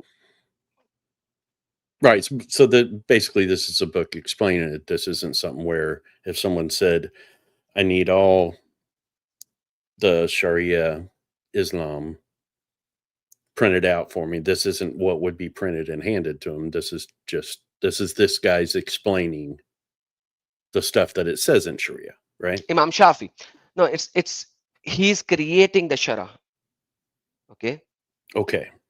Imam Shafi created the Shafi fiqh, and this is the Okay, Sharia I of did Imam read about Shafi. that. So Okay. there are four school of thoughts in Sunni Islam. The one in the West mostly was Imam Shafi, the Shafi fiqh, because it conquered Egypt. All right. Now you have mix and match people, because people from everywhere in the world actually came to the West. So this is the first book for the Westerners, because the Shafi took captive of Egypt, and they are the ones who attacked Spain. On the other side, Hanafis actually attacked Iran and then India, Pakistan. And the Pakistan was not there at that time, so India. So in India, when you go, they are mostly Hanafi fiqh. If you Mhm. come over here, they are mostly Shafi fiqh. Now it's everything is mix and match. For Hanafi Islam, we will have to go to Hadaya. And Right. Hadaya is the fiqh book of Hanafi Islam. So for And so on Shafi, and so there forth. wouldn't be any arguing this. This is it. This is law. Absolutely. No, everyone is. For this part, is Imam Ghazali is saying that. He's even quoting Imam Ghazali. So, Okay. it's just so simply connected with each other. And I will show you how connected. Now, though if reversed is true, or if one does not know which entails more damage, then lying is unlawful. Only if you do not know that lying is going to give you more good. Whenever lying is permissible, if the factor which permits its a desired end of one's own, it is recommended not to lie. But when the factor that permits its desired end of another, it is not lawful to infringe upon his rights. Strictness, as opposed to above disciplines, is to forego lying in every case where it is not legally obligatory. You cannot lie when it is not legally obligatory. So you have to lie when it becomes obligatory. Now, Ahlul Sham. Now he's going to the Shami and he's saying about the position of Ahlul Sham. Please, you read it, sir. Your English is really good. The position of al asuna is that lying means to inform another that something is otherwise than it really is, whether intentionally or out of ignorance. One is not culpable if ignorant of it, but only if one lies intentionally. The evidence for which is that the Prophet made intentionality a condition when he said, "Whoever lies about me intentionally shall take a place for himself in hell." Okay. Lie about Muhammad intentionally. But what if it is needed to lie? Because if you do not lie right now, you are going to lose some people to hell. Now, this is an obligatory goal to lie, because the obligatory goal is to get the people to Islam, the fold of Islam. Can you lie of a sunnah now intentionally because the goal is obligatory? Well, Because the it goal is seems to be obligatory. right. It seems like it, yes. Thank you so very much. So you can not intentionally lie about Muhammad if the goal is not obligatory. But if the goal is obligatory, you can intentionally lie about the sunnah as well. Okay. For example, there is a very widespread hadith that there was an old woman who used to throw dirt on Muhammad or garbage on Muhammad. That's a very, very famous hadith. Have you ever heard that from any Muslim No. in the West? No? Okay. In the Shafi madhab, there is another hadith that there was a lady, or there was a guy who used to poop in front of the door of Prophet Muhammad, and he used to clean the poop every day. Have you heard about this story? No. Both of these stories are lies. There's no evidence for these stories, both of them. Hmm. But they are there. They are proclaimed. The old woman who used to throw garbage on Prophet Muhammad is in the books of Pakistan of Islamic studies when you go to school, and there's no No. evidence for this hadith. Now, are they used as parables, or is it supposed to be back? Hadith means it's a seerah, basically, the life of Muhammad. Oh, there was a Okay. woman who used to throw garbage on Muhammad, and Muhammad did not say anything. And one day she got sick. Muhammad went to her house. Muhammad gave her food. Muhammad gave her medicine. When she got healed, she said to Muhammad, "Oh, Muhammad, I'm so sorry. I was the one who used to throw garbage on you." Muhammad said, "Yeah, the day you did not throw garbage, I realized you are sick. That's why I came to your home." And she's like, "La, la, la, la, blah, blah, blah, blah, blah, blah," and she accepted Islam. Right. Yeah, that sounds like a parable. No, not a parable, man. It's his life. They say that it's his life. So it's an event in his life. That's what they say. It's not a parable. Parable is when you are explaining something as a parabolitic form, which Yeah, I is understand which what a is parable is. yeah. So this is not, this is his life. This is saying that this happened in the life of Muhammad with Muhammad. Okay. Okay. So Yep. two different things, right? Okay. Now comes ex ex how do Exaggeration. exaggeration. So you can exaggerate things as well. Hmm. Please. Imam Ghazali says, among the forms of lying that are unlawful but not serious enough to stigmatize their perpetrator as legally corrupt is the customary exaggeration of saying, I've told you 100 times or asked after 100 times and Yeah, so that's pretty forth. standard stuff, right? Since one does not thereby intend to inform other how many times it has been, but only indicated that it has been too many.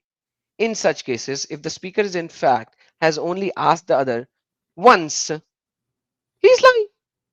Though if he has asked after him a number of times, considerably more than what is generally accepted, he is not committing a sin by saying it, even if it is not has been 100 times.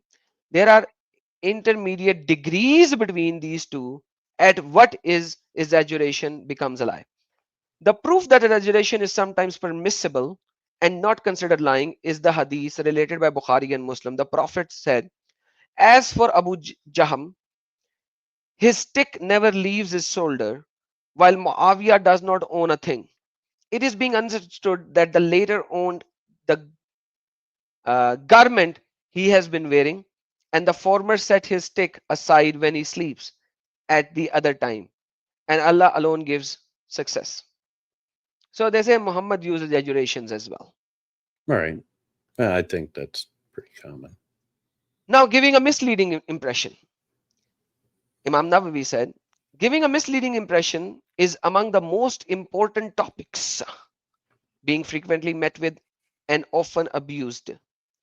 It benefits us to examine the matter closely, and whoever learns of it should reflect upon it and apply it.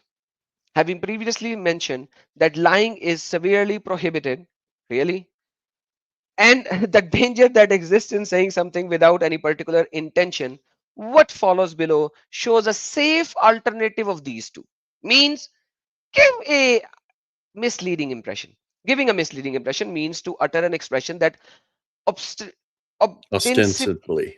implies one meaning while intending a different meaning. The expression may also have one that contradicts the ostensive purpose. It is kind of deception to deceive others. Okay, it often Hmm. takes from the speaker intending to specify referent while the hearer understand more general one, as when a person asks a household, is so and so here, to which the householder says, intending the space between him and the questioner rather than the space inside the house, he replies, he is not here. So Mr. Finding My Gods, Hmm. you have a friend in your house, his name is Mike. Hmm. I am trying to find Mike because I need to speak with him for some reason. I come to your house and knock at the door. Tring, tring, you open the door and you'll be like, hey, is Mike in is Mike here? And your answer will be, oh, Mike is not here. Mike's not here. He's over there. He's in the house basically. So you Right. are not Right. going to say Yeah. the full sentence. Right. So but the hearer will think when you replied he's not here, the hearer, the person who's listening, he's going to think, oh, you are saying he's not here means not in the house because you are in the house. So give a misleading impression.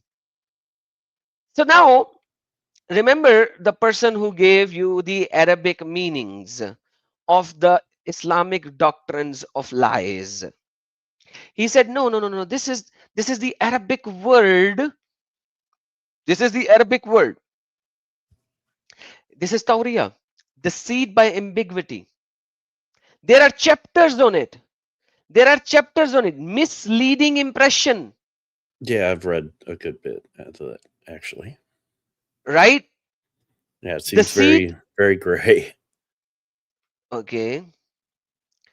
Now, scholars say that there is no harm in giving a misleading impression if required by an interest countenanced Countenance. by sacred law. That is more important. That not misleading the person being addressed, or if there is a pressing need which could not otherwise be fulfilled except through lying, so give a misleading impression. So like there is always a need to lie, man, and that need will always be fulfilled. Oh, do you follow Allah's commandment? Allah, but the Quran says fight the Jews and the Christians till they pay jizya or subdue to you. No, no, no, no, no, this is not what the Quran says. I'm not going to say that bluntly. I'm going to say what? Oh, brother, you don't know. Quran says, La ikraha fid deen. There is no compulsion in religion. And then you are moved to a different topic with him. You forgot your initial question as well. Or they will blatantly lie and they say, no, no, no, this is about the war. Dude, this is not about the war. This is about, oh, you who believe, fight the Jews and the Christians. So basically, it is a commandment to you as a Muslim to fight the people who disbelieve. You are going to start the fight. Not that it is at the time of fighting. Not that they are fighting with you. So you can choose. Well, The does first, this fall under the war with the tongue to basically bring yeah, the yeah, enemy that's to that's your the side? fighting of the, yeah, Yeah. because they are not powerful enough right now. Quran chapter number 47 verse number 35. We'll go there later. So these are the receipts of what I just showed you, that in the fiqh what words are in Arabic. And yes, the words in the Arabic, the Muslim guy who was in your channel in the comments, he explained the words in the Arabic. But are they implemented in the Sharia? Yes, they are. That's written right here in front of you. I'm not creating something out of the blue. I'm showing it right here. That seems to be the case. Verifying one's word before speaking. So you should verify it. Now, Allah Most High says, pursue not that of which you have no knowledge. So shut up if you don't have knowledge. He utters not a word save that an observer is present between him. The Prophet said, he it is lying enough for a man to repeat everything that he hears. So now it says, shut up. Shut up.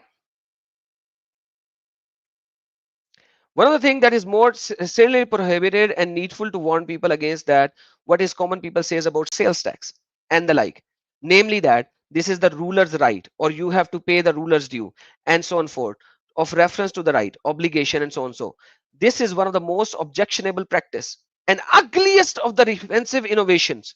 Some scholars even hold that anyone who calls these taxes a right thereby becomes an unbeliever. Do not give sale tax. Do not say this is obligatory. You're not supposed to give sale tax. So every single Muslim who comes to the West and try to file the asylum and take money for the government from the government, they are doing the right thing because they are paying it as a sale tax because it's something unjust. So they have to say we have to take from the government before we are giving to the government. Beyond the pale of Islam. But in fact, such a person does not become an unbeliever unless they actually consider it right while knowing it unjust. The proper way to mention these is to say the ruler's tax, the revenue, or similar words. And Allah alone gives success. So Muslims, a lot of people comes and say, oh, sale tax. No, brother. No, no, no, no. That's not your right.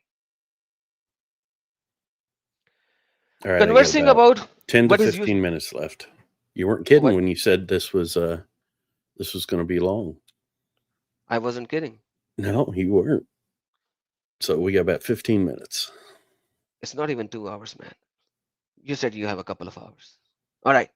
Conversing about what is useless or immoral means discussing act of disobedience, such as stories about drinking sessions and fornications, where there is no legitimate purpose connecting with the conversation, which is unlawful because it manifests one to own disobedience or another without there being any need to it.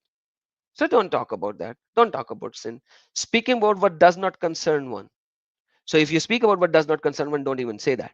As for speaking about what does not concern, such as the stories of the one travels, and the mountains, and the rivers, and the food, and the clothes, and one saw while on them, when it does not contain lies, slander, obscenity, or other things that are unlawful, it is not in itself prohibited, or rather, it may be recommended as when inspired by good intention, such as preventing other from accusing one of being arrogant or proud, of not speaking. So only speak about things when you will not be considered proud because you are not speaking. So speak about something, but don't speak about anything which is not exalting Allah, allying other testimonies, cheering up someone sad or ill. So just do it when there is need for it. Right, but this Assuming, is saying when it does not contain lies, right? yeah, when it does not contain, even when it does not contain, like, you have to shut up, shut your mouth, only open your mouth to praise Allah, not about your worldly things that you have done, seen, or thing, even though if it is not a lie. You can only say these things to cheer up somebody, amusing or getting along with the woman folk, showing kindness to children, or similar motives. With these intention, it is not considered to be what is not concerning one. So there has to be some purpose Right. Yeah, where that just you. sounds like don't talk just to hear yourself talk. It is recommended and praiseworthy to leave anything that does not concerns one, because one's squanders one's life involving meant it is in it and in mere amusement. The Prophet said, excellence of a person's Islam includes leaving what does not concern him, including excessive verbiage, meaning, elaboration, etc., etc., etc., and so on and so forth. So, explanation the Quran by personal opinion. Forget that for the time being. Now we read the first paragraph, because the last one actually explains the first one about lying. Okay. I left the first one and went straight to permissible lying. Primary text from the Quran and the Sunnah, it's unlawful to lie. And you just read 6 pages about how to lie. Yeah, we Are read the both accept. are both numerous and intersubstantively, it being among the ugliest sin and most disgusting faults, because of the scholarly consensus of the community ummah that it is prohibited, and the unanimity and the amount of the primary textual evidence, there is little need to cite particular examples thereof.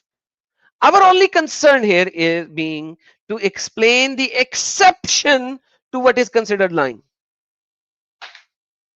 Man, don't lie, go to hell.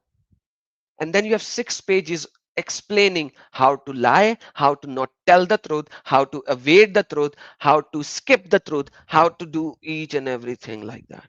Now Brother, how does it make sense? I'm curious as to when the exceptions came about. I mean, is this something where it was like, do not lie, and then some people lied and they were like, well, we can kind of write in this little loophole for you where it's okay, what you did is okay?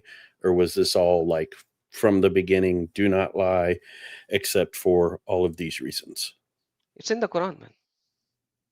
Quran chapter number 3, verse number 28, and Quran chapter number 16, Right. verse number 1 and Where do 6. these fall in like the chronological order? There you go.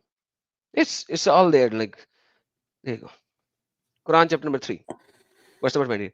Let not believers take disbelievers as allies. Don't be friends with the disbeliever. Oh, no, no, you are not disbeliever. You are actually Christian. So you can be my friend. Brother, I don't believe in Allah to be one God. I believe him to be Trinity. Ah, disbeliever. You're polytheist. You're polytheist. Okay. Anyhow, rather than believers. So only believers are your friends. Okay. And whoever of you does that has nothing to do with Allah except one taken precaution against them in prudence. Oh, so if I'm taking precaution and saying to a Christian or a Jew that you are my friend, I can say that? Okay, hold on. Let me ask the Muslims that are in my chat, Mm-hmm. basically the ones that are saying, don't talk to this guy, he's full of shit, whatever. Is this right? I mean, is this saying, let not believers take disbelievers as allies? If I'm not Muslim, does that mean that I can't be your friend? Because it looks like that's what it's saying right in the Quran. Is this accurate?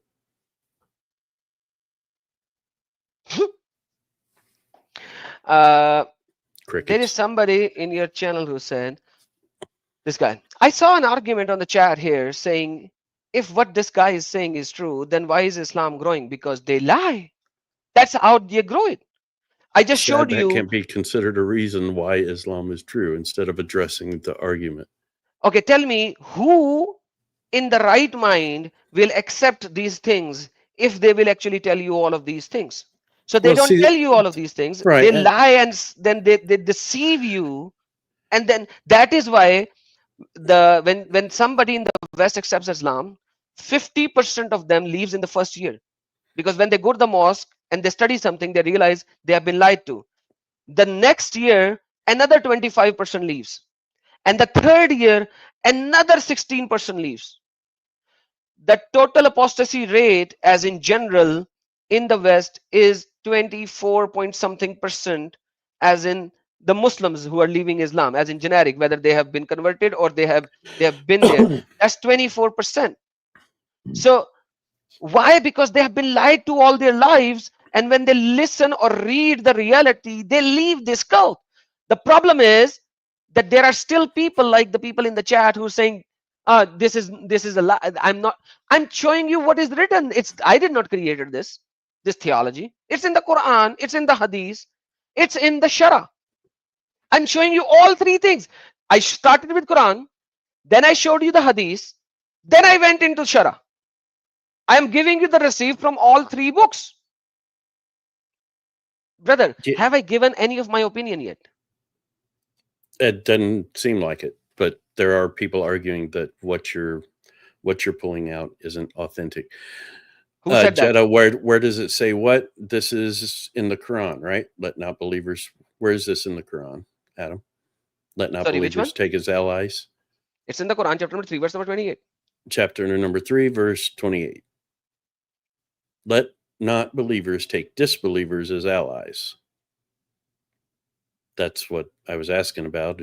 Is that accurate? Is that what the Muslims that have been basically telling me not to listen, is that not accurate? I just kind of want to know where I stand.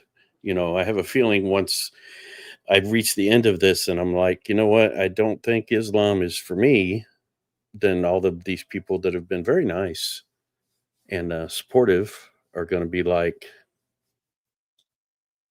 jihad on you or whatever it is they say. You know what I mean? You want to do jihad? Come jihad on me. Tell me, explain me where. So if I'm reading something wrong, incorrectly, tell me. Okay. I showed you the fiqh. I showed you the fatawas even. So did I not show you the fatawas? I showed you the fatawas. I showed you the hadith. I showed you the Quran. I showed you the fiqh. So where am I wrong? Which part is wrong? Right. Okay. If anyone here has the audacity to say I'm wrong, bring the evidence. And I would like to hear it. I've made it very clear from the beginning. I am not trying to slam anybody's religion or anything like that. I am looking for the truth, whatever that truth may be, for myself. I'm not like posturing for anybody or anything like that. This is for me. So if anyone can refute it and show the proof, I would love to see that. Just getting Okay. that out there. Now read this. And whoever does that, nothing with Allah except when taking precaution against them in present. Now you can say to somebody, hey, you are my friend, when you're taking precautions. Quran chapter number 16, verse number 28. 16, verse number 106. Sorry. Gotcha. Who disbelieves means the murtad after in Allah after his belief means he becomes a murtad, except for one who is forced while his heart is secure in faith. But those who willingly open their breast to disbelief, upon them is the wrath from Allah, and for them is a great punishment. So you can actually say abuse Muhammad. If you read the tafsir, it says there's a guy who actually abused Muhammad. Why? Because if he would not do that, he would have been beaten up. His Right. That's kind taqiyya. of covered by Takaya. Yeah. Okay. That is See, taqiyya. I'm getting this stuff. So when the Muslim will come, hey, you can only lie in the case when your life is in danger. They're referring to this verse. Right. Okay. They're referring to this verse. I showed you all the exceptions of lies. Right. I showed you all the exceptions of lies. There are so many exceptions of lies that I already covered. Then I came to taqiyya because people are saying, what? People are saying, what I said is wrong. If I said something wrong, where is your evidence? Why are you keeping your evidence with yourself? Why are you not bringing the evidence? Let me give you something very important. Have you ever heard of a Muslim saying inshallah? The word is familiar. Word is familiar, and they will say that in every single time, right? Mm-hmm. All right. What is That the meaning is behind? Allah willing. If Yeah. What is Allah the wills, why? yeah. Okay. Why would they say inshallah every time? Read this paragraph. You will know. When a person swearing an oath about something in the future, affirming or denying that it will occur, includes the expression inshallah, if Allah wills, before finishing the oath, then the oath is not broken in any event if he thereby intends to provide for exceptions. But if he merely says it out of habit, not intending to make an exception to his oath, or if he says it after having finished swearing the oath, then the exception is not valid. Because when the oath has been completed, its efficacy is established and not eradicable by a statement of exception. All right. So when he says inshallah, which means if Allah wills, even when he's doing the oath, he's saying, I swear by Allah, I swear by Allah, I swear by Allah, I will give you your money inshallah by tomorrow. He does not even need to pay the expiration of the oath because Allah did not will him to give you the money. Read it again if I misinterpreted it. Read it again. Read it 10 times. I get it. So are you saying basically they can use that as, I would have, but Allah didn't will it apparently? Absolutely. He does not even need to pay the expiration of the oath now. So when they don't even take an oath, I'll be here tomorrow, inshallah. He will not even make an effort to be there tomorrow because Allah didn't will. Gotcha. Because Allah didn't will. And then he explains the expiration for an oath. Now, if you haven't said inshallah, what is the expiration of the oath? We already studied that from the Quran. There are exceptions here, more and more and more. It's just too many things of how to lie. I can't even finish it. I told you I will be needing at least a few hours before I can finish it. I haven't even opened the book of Imam Ghazali, Al-Haya Ulumuddin, Alimuddin. Let's open this and I will show you how Al-Ghazali actually explained it. This is the volume number 3. Volume number 2. Sorry, volume number 2. Let's go to volume number 2 first, then we'll go to volume number 3. So let's go to page 120. Imagine how they are describing it. We read it from the fiqh. Now this is another great book. Keeping the secret of the Muslim secret. Now imagine what is going to happen.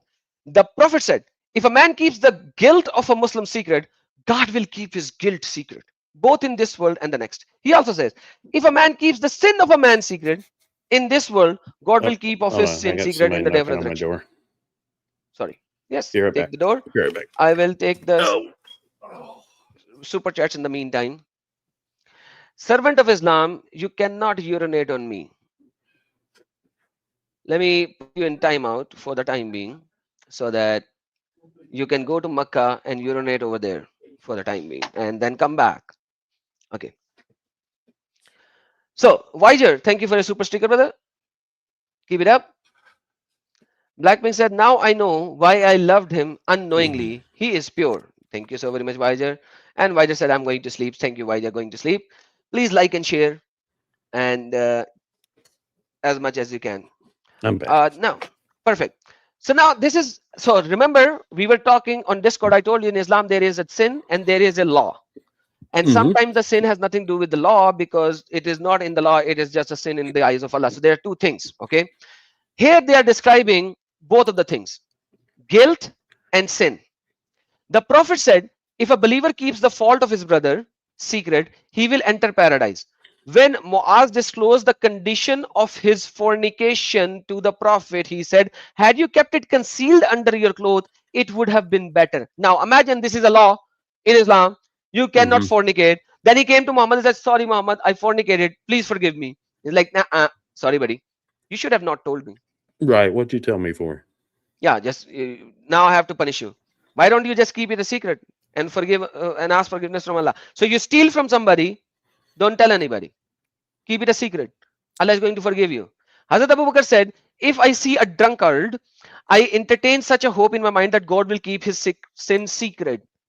So Abu Bakr said, drinking is sin and a law that you cannot sin in Islamic country.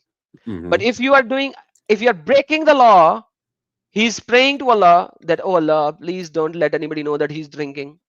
Hazrat Umar one night went out to the city, disguised and saw a man and a woman in obscene action. Means they were doing something. Kisi, kisi, Mhm. kisi.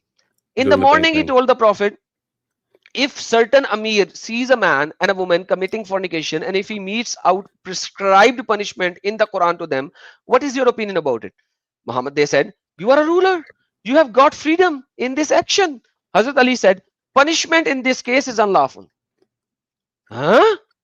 He just saw it with his own eyes. It's unlawful. Rather, you are to suffer punishment for this slander.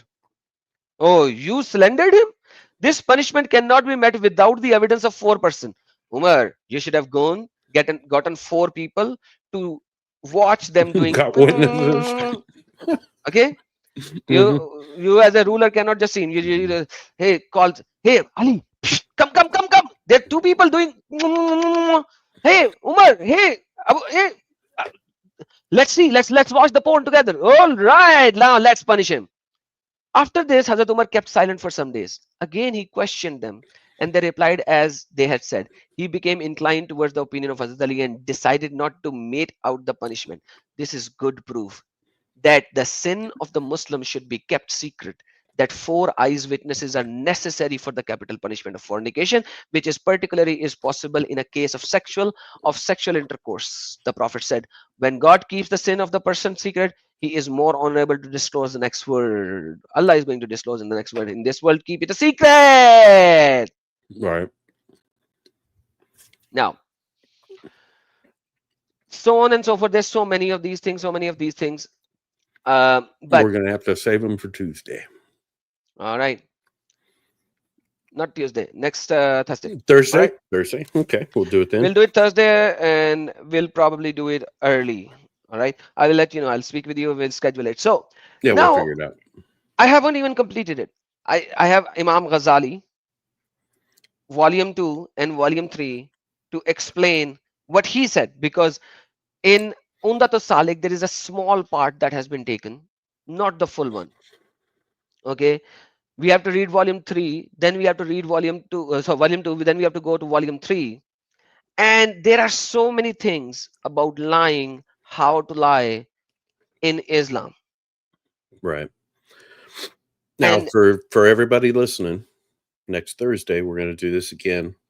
Why don't we open it up, Adam, and have anybody that wants to refute it come there on you go. if they're serious. Let's keep it all about this, not other topics, just about whether or not it's rationalized on how to lie by Islam, the religion itself. So for those that dispute it, prepare your proof. Um, I will say that for me, pointing out flaws or something that is comparable in other religions doesn't really fly. Bashing another religion doesn't make the religion that you're defending right. So for people that would just like, what's up, Pi? For people who just want to come and say, well, the Bible says this and the Bible said that, I would, kind of point to the fact that Muhammad said the Bible is God's word. So by doing that, you're basically blaspheming against Muhammad. But anyway, yeah, Thursday, if you want So, to come on and have the conversation, is there a I'm for it. person in your live chat, if you have time and he wants to come up? I have time. I can go on for another hour.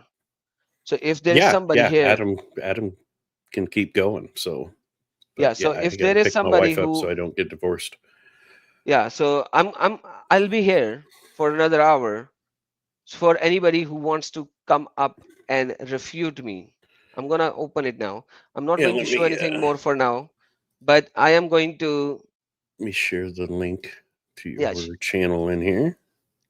and then I'm going to open it and see if you have the guts to. There is the link,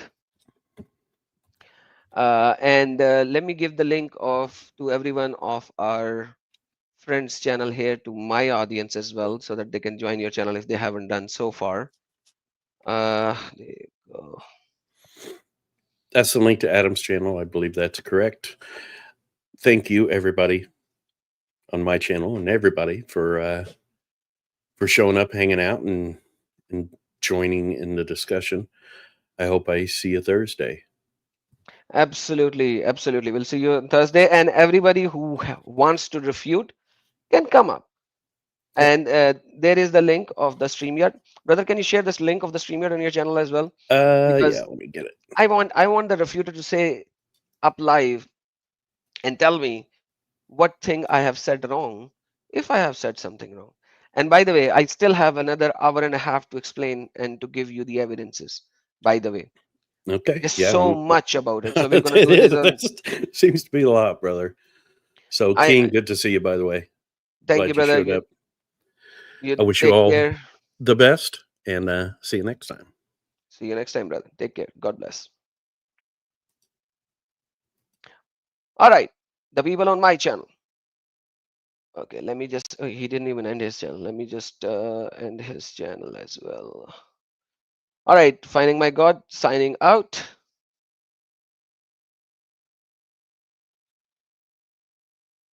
All right.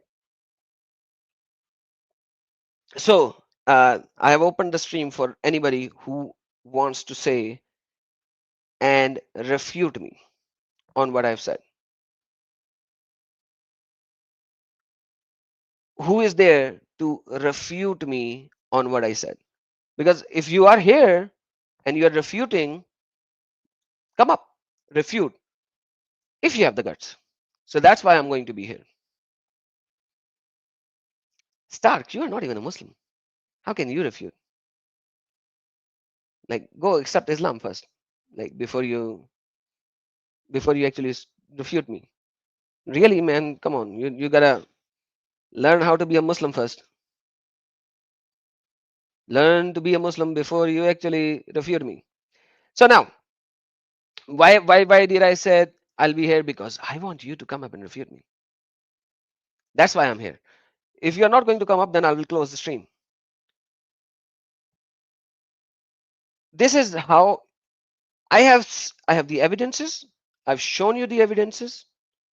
And if you think I've shown you something wrong, click the link. Click the link. La la la la. This is how easy it is. This is how easy it is. Lying is an essential part of this theology. Essential part. Such an essential part that it is so difficult to reject it. That is how essential it is.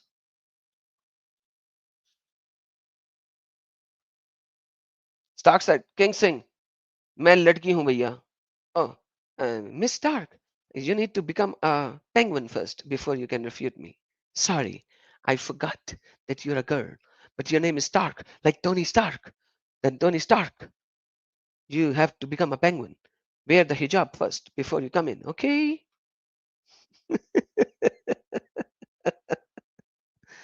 So there was a guy who I sent to Makkah to urinate because he was trying to urinate here. Uh, Nobody will have the guts to come up. They will only have the abuses. That's what it is. They only have the abuses. Instead of abusing, join in. La la la. See, I'm here. If I'm wrong, refute me. Where's your refutation? Where's your refutation? Mohsin Khan, bring your daddy. How many times do I say? Your daddy does not come. He's running like a dog with the tail behind his legs. I told him so many times, join in. He needs a moderator. He needs X. He needs Y. He needs Z.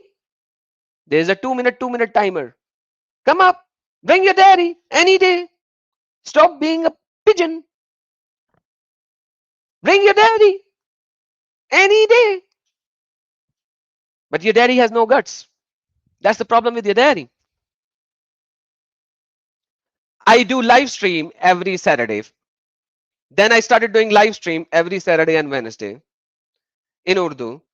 And your daddy has been running since then. Now I'm doing 2 live stream in English as well. Every week. Tuesday and Thursday. Your daddy is still running. So 4 days a week I go live. And your daddy is running. Never shows up. Where's your daddy? Bring your daddy. Rather, don't even bring one daddy. Bring all 10 of your daddies. 10 of your daddies. Rather, I cannot put 10. 9 because I will be there. So StreamYard has only space for 10 people. So bring 9 of your daddies. Let me give you a very nice thing. Bring 9 of your daddies. I will give a minute to each of your daddy. Okay. And so basically you will have 9 minutes. All of your daddies combined will have 9 minutes. And I will answer in 4.5 minutes. Half of the time of your total daddy time. Okay. So 1 minute to each of your daddy. And I will take only half of the time of the total number of daddies that you have. So I will have 4.5 minutes. And all of your daddies combined cannot refute me online. That's how easy it is. So bring all of your daddies, 9 daddies at one time of yours, and I will prove that I am the daddy of all of your daddies.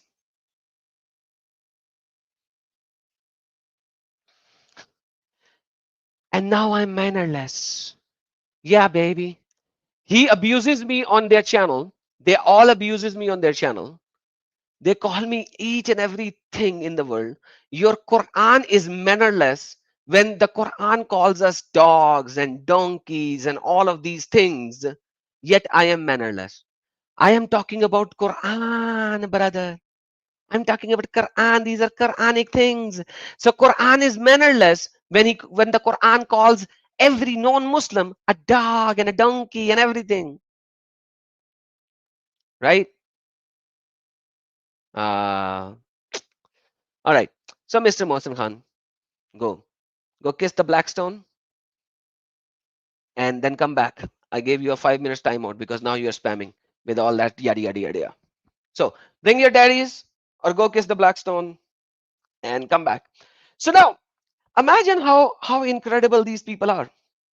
They come here to promote their channel of their daddies, yet they do not bring them, and yet their daddies have no guts to come up. When I am saying I'm going to give you a time debate discussion, I'm going to give you timer, yet they will going to run away.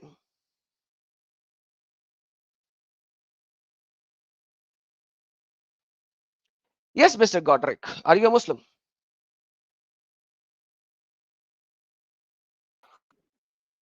Hello, brother. Your voice is so low. Hello, brother. Can you hear me? Yes, sir. Are you a Muslim? Yes, I can hear you now. Yes, sir.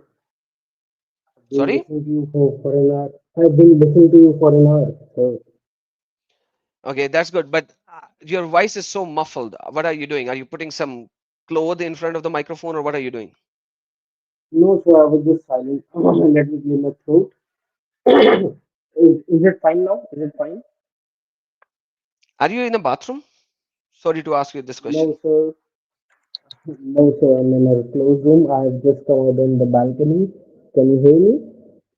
I can hear you, but there's a lot of echoing kind of a thing. Oh man, I don't know why your mics are so bad. I'll Okay. rejoin, sir. Okay, now say something. I'll rejoin, sir. Please rejoin if you can. Yeah. Okay. I don't know, guys. Was it just me or his sound was coming from under a under a brick or something like it was very difficult to hear him. Yeah, it's kind of underwater kind of a thing.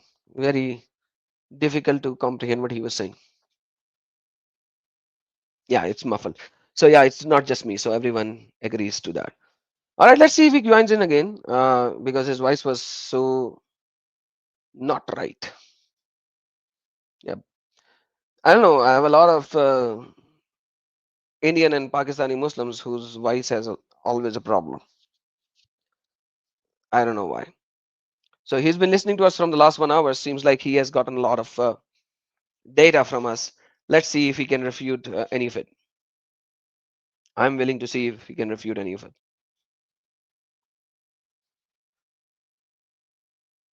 So let's see. I'm giving them time before they can say that I said things one-sided and never gave them the answers, never allowed them to speak about it.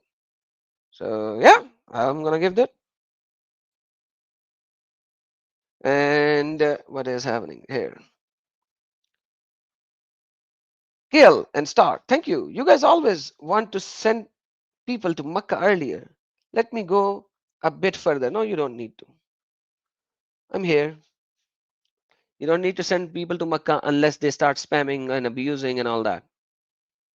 So see their pure nature first before you send them to Makkah.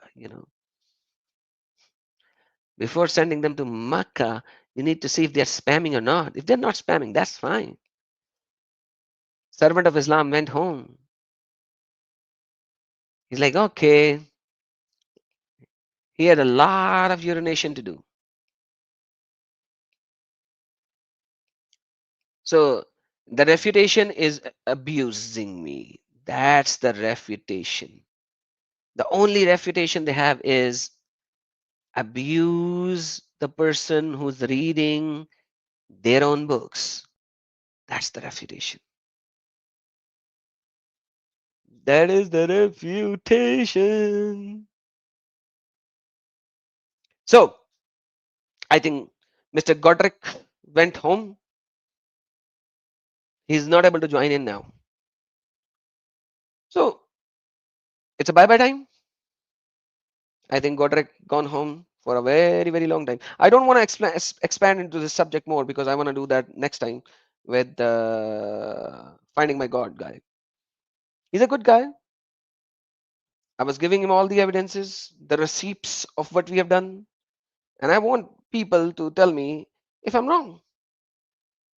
And if I'm not wrong, accept what I'm saying. If you can't accept it, man, you have a big problem. You have a big problem. Accept it or reject this theology. This theology is killing you. It's making you fool. It's making a fool out of you guys.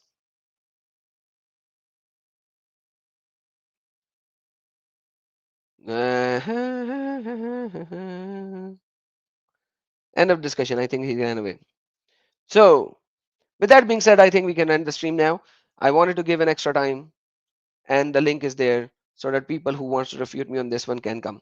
But there is nobody who has some guts. The person who had some showed some guts has no good microphone. What is this? And he said, no guts because they cannot dispute it. Adam Seeker. Thank you so much, sir. I know that.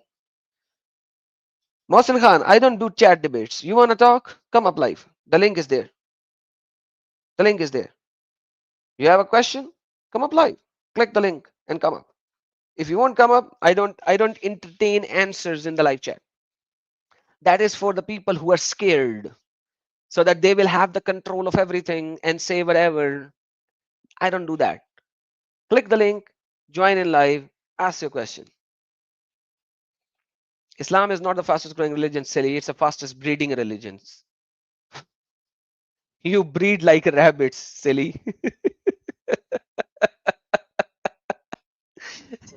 You breed like rabbits.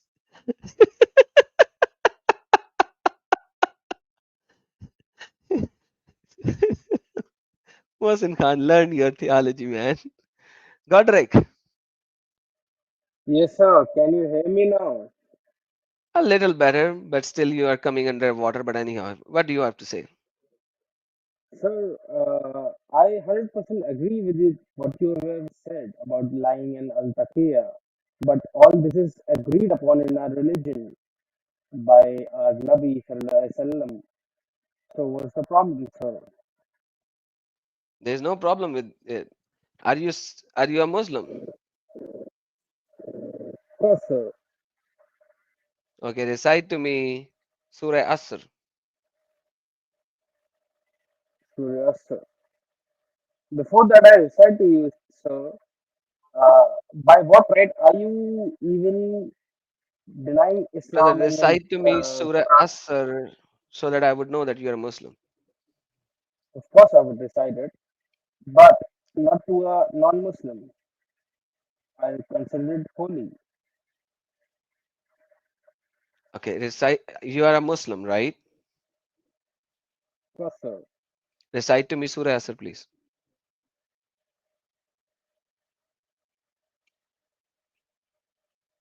I'm waiting. And he ran away. I don't know why people try to deceive me in this way. Man, these guys are crazy. They think they can deceive me. All right. Thank you so much for being here, guys. I will see you next time on Duck Time. Basically, every Tuesday and then every Thursday. And then we will do a Urdu live stream this Saturday. So take care. I will see you soon. Allahu Akbar wa Yeshua Akbarul Azim. God bless you all.